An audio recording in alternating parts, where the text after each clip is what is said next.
Olá, seja bem-vindo ao nosso canal. Nós estamos começando mais uma série. Vamos lá. Ao vir ao mundo, Jesus, ele trazia uma mensagem radical. Ele veio para cumprir definitivamente o plano de redenção de Deus. E isso incluía o julgamento das nações, inclusive do seu povo, do povo de Deus, o povo de Israel. E esta era uma mensagem, essa mensagem que Jesus traria, ela é uma mensagem radical, porém muito diferente daquilo que muitos esperavam, porque ela não se utilizaria de armas de violência, vingança e rebelião. A mensagem do Evangelho é uma mensagem de perdão, de graça, de amor.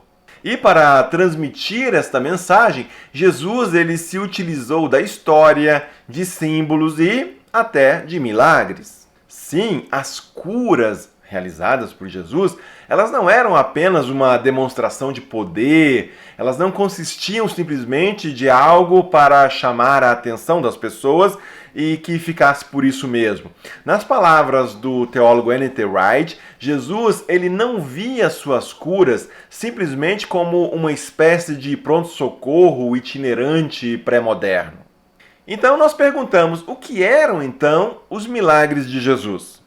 Qual era este propósito maior que Deus tinha com os milagres? Seja bem-vindo a essa que é a nossa série, Os Milagres de Jesus. Fique conosco, vamos falar daquele que foi provavelmente um dos primeiros milagres de Jesus, a transformação de água em vinho.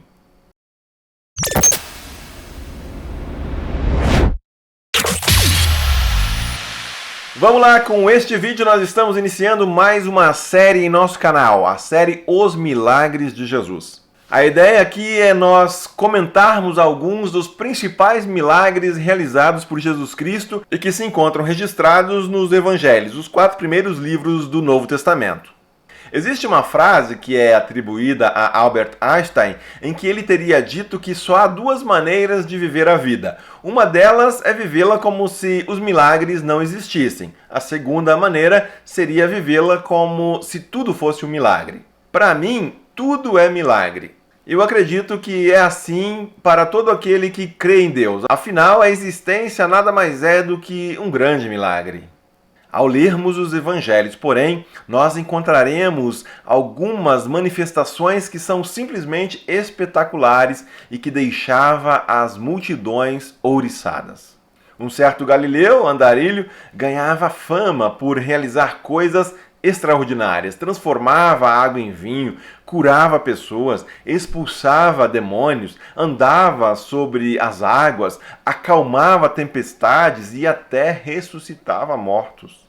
Podemos dizer que os milagres, as curas, especialmente realizadas por Jesus, eram um sinal da sua mensagem, sinais que apontavam diretamente para a realidade do reino de Deus. Um sinal do reino de Deus, assim, trazendo o futuro de Deus, como Ele quer que as coisas sejam, para invadir o presente. Jesus, em outras palavras, é a invasão da realidade do reino de Deus para dentro de um mundo ainda caído em pecado.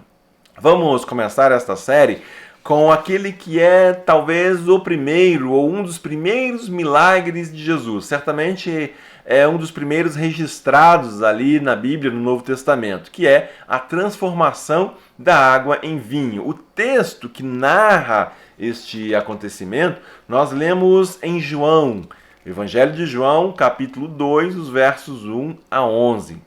E se você não conhece ainda muito bem essa passagem, eu sugiro que você dê uma pausa aí no vídeo, vai dar uma lida antes de continuar. A situação ali é a seguinte: Jesus, os seus discípulos e também a sua mãe Maria estavam numa festa, uma festa de casamento. E as festas desse tipo, naquela região, naquela época, naquela cultura, costumavam ser festas longas, que chegavam a durar uma semana. E essas festas eram momentos felizes, alegres. Os convidados acabavam consumindo muitos alimentos e também muito vinho.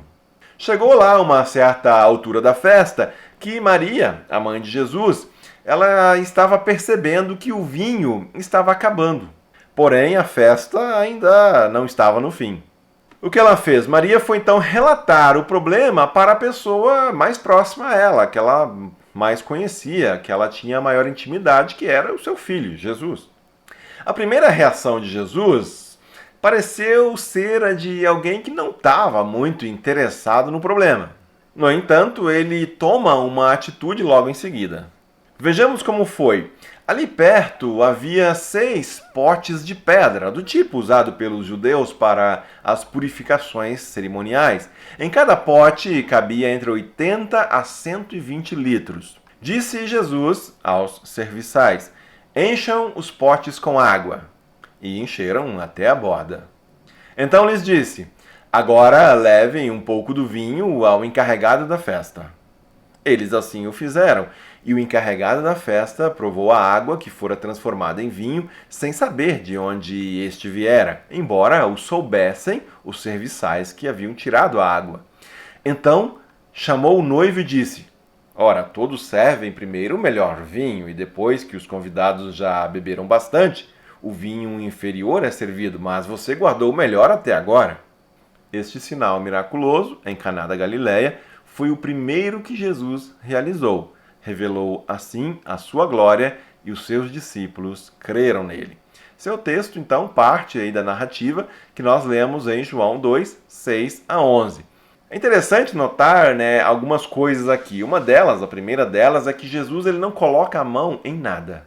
Ele não usou as mãos, ele sequer aparentemente fez algum gesto, ele não pronunciou quaisquer palavras mágicas, palavras especiais, não houve nem um gesto grandioso, nada de espetacular, nenhuma grande demonstração de poder. Parecia mesmo que Jesus não queria palco, nem plateia especial, pessoas interessadas, curiosas em torno do milagre em si. Depois que os serviçais ali, os empregados, eles encheram aqueles potes de água, Jesus ele faz o quê? Ele pede a um dos servos que retire um pouco daquela água ou daquele vinho agora e leve ao encarregado da festa. Claro que aqueles que estavam próximos a Jesus, o seu grupo de discípulos, aquelas pessoas que estavam perto ali vendo os acontecimentos, viram e entenderam bem o que aconteceu. Já o encarregado da festa não sabia, achou simplesmente que foi ali uma surpresa que o noivo, diferentemente do que era o costume, fez. Ele deixou o melhor vinho para o final. O costume na época não era esse. Qual era o costume? O costume era começar a festa já servindo o melhor vinho. Afinal de contas, depois que a turma já tivesse tomado bastante, já nem iam mais conseguir perceber a diferença na qualidade do vinho. Todos os milagres de Jesus sempre permanecerão para nós um grande mistério. De um ponto de vista científico, não podem ser explicados.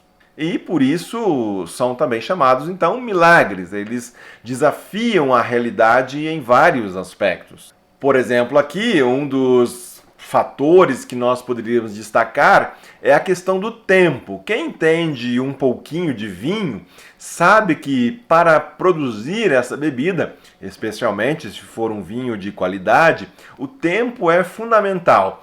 Tudo começa aonde? Começa na produção das uvas. Você vai ter plantação, colheita, vai ter que espremer, obter o suco, enfim, é todo um processo demorado. O milagre, portanto, está no fato de Jesus ter feito um vinho de excelente qualidade de forma quase que ali instantânea. Mas vejam, se nós pararmos para prestar atenção, será que nós não vemos milagres em outros lugares, ou quem sabe em todos os lugares, e por acharmos que de alguma maneira são comuns e de certa forma explicáveis, nós deixamos de notá-los como verdadeiros milagres? Nas palavras de um especialista em Novo Testamento chamado Simon Kistemaker, ele diz o seguinte: na verdade, o processo de crescimento dos brotos minúsculos às uvas crescidas e maduras também é um milagre. E assim é também o processo de fermentação que opera de modo silencioso e discreto. Nenhum ser humano tem o poder, o conhecimento e a habilidade de reproduzir esses milagres. Deus, o grande Criador, fez tudo isso, permitindo aos seres humanos que descubram os segredos potenciais que se encontram na criação de Deus. Então, sim, se nós prestarmos atenção, veremos milagres em toda parte. Aqui, conforme a narrativa de João, Jesus realizou o seu primeiro milagre, um milagre que deixou aqueles que perceberam o ocorrido atônitos, maravilhados.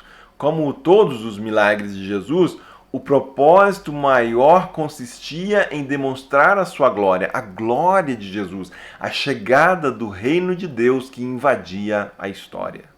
E ao final desta narrativa do milagre de Jesus, dessa transformação da água em vinho, chama a nossa atenção a algo quase surpreendente. Vejamos o verso 11. Este sinal miraculoso em Caná da Galileia foi o primeiro que Jesus realizou.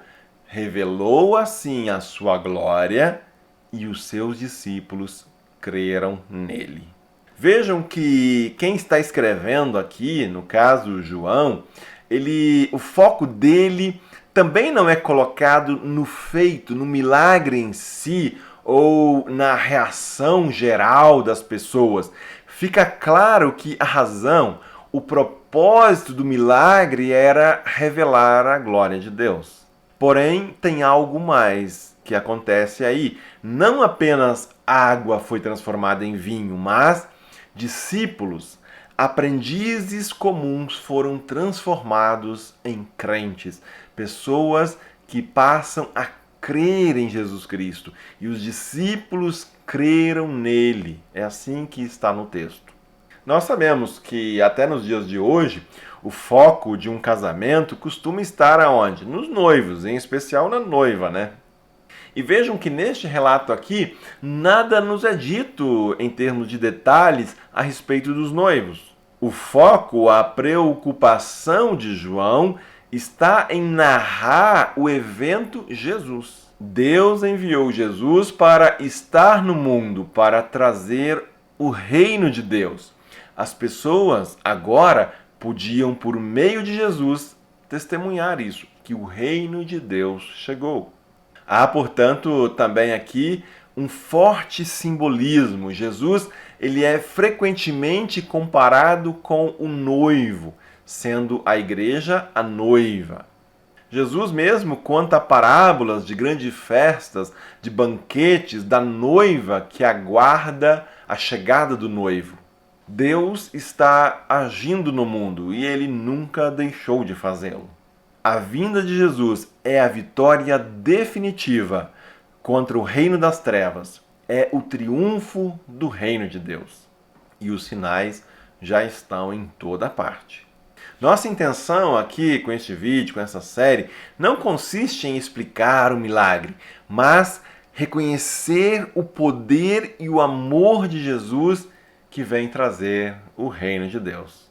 Um reino que desafia as forças que insistem em imprimir uma direção que não está de acordo com a vontade original do Deus Criador.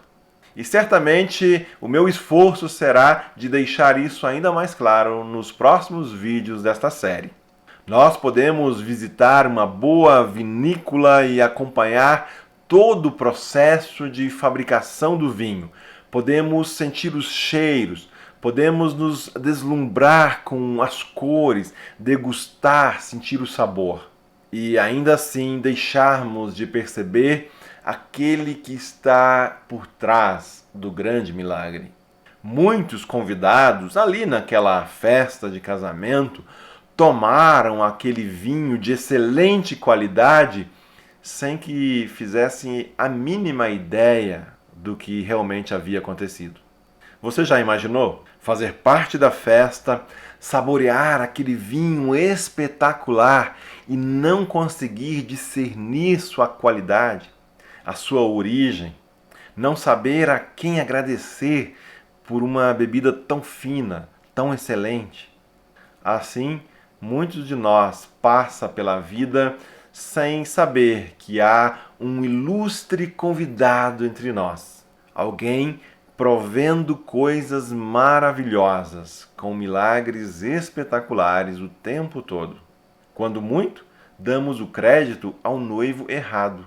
Mas aquele que está atento sabe que existe algo mais, pois coisas boas, presentes graciosos, só podem vir de alguém muito maior.